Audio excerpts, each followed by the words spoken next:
ছাদ বাগানের পালং শাক দিয়ে কী বানালাম তা দেখতে হলে ভিডিওটি না টেনে A to Z দেখতে থাকুন। আর হ্যাঁ, অবশ্যই শাকগুলো দেখে মাশাল্লাহ বলতে ভুলবেন না যেন। আসসালামু আলাইকুম everyone, welcome to Khadija's witty recipe. নিজেদের বাগানের এরকম শাক সবজি ফল খেতে কার না ভালো লাগে বলুন তো।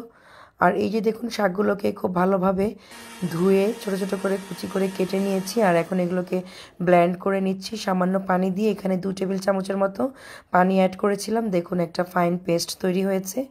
এখন এটাকে একটা সাইডে সরিয়ে রাখলাম। আর এদিকে একটা বাটিতে নিয়ে নিচ্ছি 3 কাপ ময়দা। আর এই ময়দাগুলোর সাথে আরও দিচ্ছি হাফ চা চামচ লবণ। এবার এই ড্রাই ইনগ্রেডিয়েন্টসগুলোকে খুব ভালোভাবে মিক্সড করে নিব।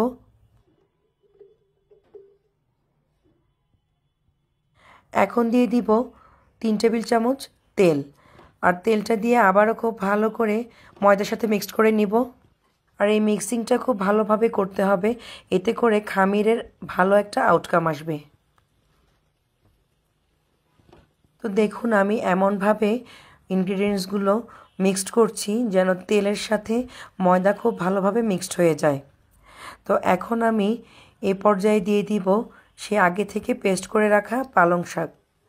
আর আজকের এই 3 কাপ ময়দার জন্য এখানে আমার প্রায় 1.5 কাপের মতো পালং শাকের পেস্ট লেগেছে।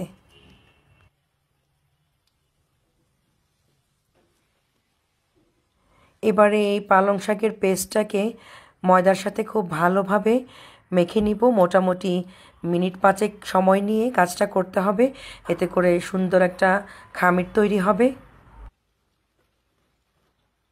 তো আমার খামির রেডি। এখন এই খামিরটাকে আমি 20 মিনিটের মতো রেস্টে রাখবো।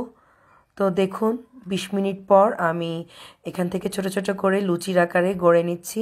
আর আজকের এই লুচিটা আমি রুটি মেকারে তৈরি করব। তো দেখুন, একটা লুচি আমার হয়ে গিয়েছে। এখন এই লুচিটাকে ভাজবো। চুলায় তেল গরম করতে দিয়েছি।